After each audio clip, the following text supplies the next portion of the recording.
I'm doing so right now, Vasilis Kanatis, and he's kind of taking a different take in the science world, because here is, I think, of a physicist as a hardcore, heavy-duty scientist, and he has actually come out with a new theory on astrology, which of course sometimes gets criticized often by the scientific community. In fact, the name of his book, it's fascinating. It's Astrology of the 13 Signs of the Zodiac. And I don't know how you pronounce this 13th sign. Anyway, Vasilis, welcome to the program. And you're calling us from Greece today. Welcome to the show. Thank you for the invitation, Bill. I'm very glad that I'm talking to your show. Okay, so how does a hard scientist, a physicist, get involved with an astrological theory? The two don't seem to mesh. In the ancient years, the physicists, the astronomers, were dealing with astrology because they were responsible to build the horoscopes and to make all the system work. Astrology and astronomy were sister sciences then. But now they separated because the astrologers don't accept the scientific data anymore. So it was my job, my work, to put together science and astrology once again. So there was a big gap in astrology. There was no science in it. So I went there to fill the gap and tell everybody how the new sky with the 13 zodiac signs is going to work with astrology. So in my book, Astrology of the 13 Signs of the Zodiac, I explain this new theory for this ancient branch of knowledge. And the reason I'm doing it is because old astrology is anachronistic. It doesn't comply with sciences, as I said before. So my theory takes into account the precession of the equinoxes. So the changes, I guess to translate this means that where a sign, an astrological sign was, let's say, 2,000 or 3,000 years ago, has no bearing on where it is right now, correct? Correct. The Earth is moving slightly every year, and this movement is called precession of the equinoxes. So the astrologers cannot work anymore with the old data. They need to find how the system is going to work with the sky as it is now. All the Western astrologers are not telling the truth now. They make predictions on a sky as it was 2,000 years ago. So my new theory is doing exactly this. It's adapting astrology to reality. So with the 13 zodiac signs, I make new horoscopes, and I put the planets in the right position on the sky. For example, today the Sun is in Libra and not in Scorpio. That's right, because if we were to look at traditional Western horoscopes right now, today it is certainly about 8 or 9 degrees, about 10 degrees of Scorpio, correct? But that's not the case. Of course. So this is wrong, because the Sun now is in Libra. If you use any program of astronomy, scientific program, you will find that the Sun is in Libra now. So it just came in Libra, actually, because yesterday the Sun was in Virgo.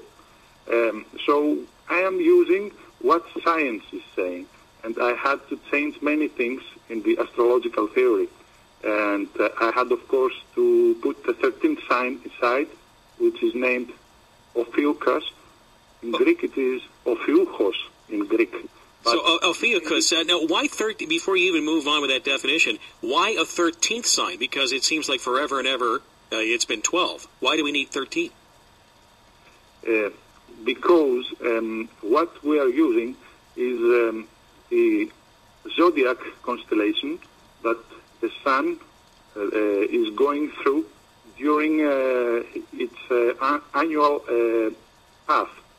So in 365 days, the Sun is passing through 13 constellations, 13 zodiac signs. Oh. That's why 2,000 years ago, the Sun was passing through 12 zodiac signs.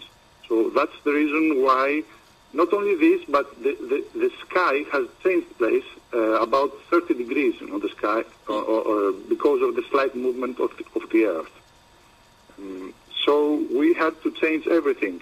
And not only this, but we also had to change the way that astrology looks the ascendant, because now the ascendant for the uninitiated is the rising sign.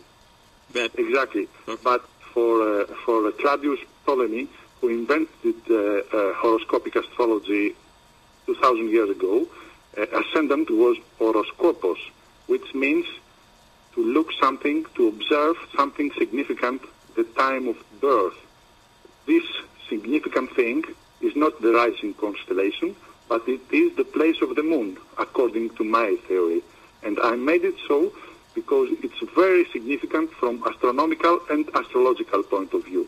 Because for the ascendant constellation means nothing to sciences and nothing to astrology also.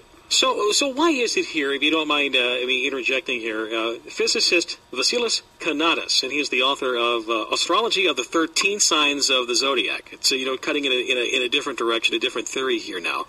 Why is it that the sun in a certain constellation would have, this is what many people are still asking, why would it have a certain influence on a person's, let's say, physical appearance or personality? Is there any scientific basis in something like this, or is it just a scientific observation after the fact of the influence? Listen, there are two ways to answer this question. First of all, what we're using now is a kind of statistical analysis of the past and how in the previous thousands of years, how the people were affected when the sun was in certain places or constellations on the sky. So we are using actually the experience of the past and statistics to say that the threads are on the sky, on the sun, and then they come to the people. So there's no scientific explanation on this, only statistics. But according to my theory, I accept the positions and the theory of the British astrophysicist, Mr. Percy Seymour, who is talking about the way that the planets are affecting the planets Jupiter and Saturn mainly, and lesser, the little planets, are affecting the sun and the currents into the sun, and then the sun So you're talking about the currents into the sun, so we're talking about an electromagnetic influence? Is that kind of what I'm hearing then? Exactly. And then after that, the sun is affecting electromagnetically our Earth, and then every organism is containing a neurical system which is affected by the sun and the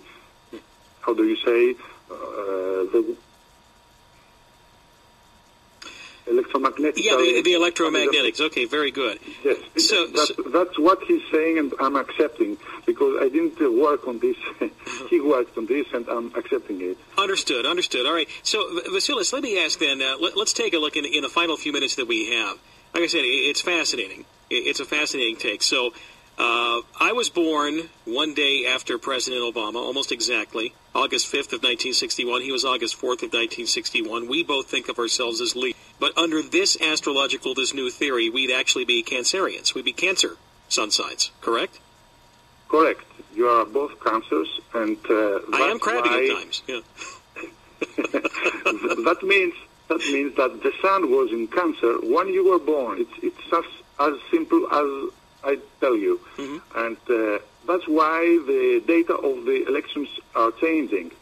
President Obama was a Cancer, and on the election day, which is November 6th, the moon is in Cancer. This is a very, very favorite sign for President Obama, because the moon is not only Cancer, but it makes many aspects with various other planets. It makes a trine aspect with Mercury. It makes it is in its last phase, quarter phase, so that means quartile aspect with the Sun, which is very positive for him, and he has a very big possibility to win the election. Now, we look at Mitt Romney, who is a Pisces, at least by traditional Western astrology. So it would seem that his sign would really be Aquarius. So Aquarius. Aquarius. How would this look for Mr. Romney, the challenger? For Mr. Romney, it's not so bad as we were thinking it would be, because planet Poseidon, Neptune, is will be on the 6th of November in Aquarius. It is already there. And this is a very lucky planet and is affecting the elections day. And actually, I can tell you a little story about it. Sure. Poseidon was on the side of the Greeks when they won the Trojan War. He was the god responsible for the win of the Greeks. Maybe then there's a possibility for a quite big possibility for Mitt Romney to win. That's what Poseidon tell us from 13 Zodiac Astrology point of view. So it would sound then, from what I'm hearing here, that even in election astrology, even with your new theory of astrology, it's a pretty close race, from the sounds of it. Yes, it is something like 50-50 race for astrology, and I don't like melanthology. The stars tell us a story, the planets tell a story, and they cannot tell us that it is a certainty. They just show an indication how things would be. A general trend, a general energy trend, or a magnetic trend, if you were to put it in that way. Exactly. Fascinating. And I wanted also to say, please, that every week, weekly, I make horoscopes for all 13 zodiac signs, and in my webpage, in astrology13.com.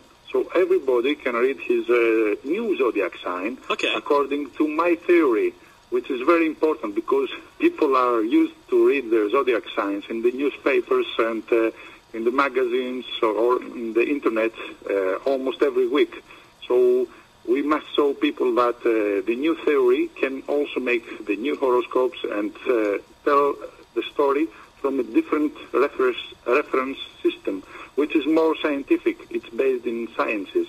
It's not, I don't want to use the word lie. Well, it's not based in a 2,000 or 3,000 year old sky, right? Isn't that really? We're not going to base this all on a 2,000 or 3,000. I think we just lost him. Well, we are connected to Greece, so this was an international call there. Anyway, I'll give you the bottom line here. Vasilis, once again, Vasilis Kanatis, and his book is Astrology of the 13 Signs of the Zodiac. Ophiuchus, the new sign of the Zodiac cycle. I'll link to all of this on KMED.com. Very interesting conversation. 770-5633, right back. This is the Bill Meyer Show. It's real.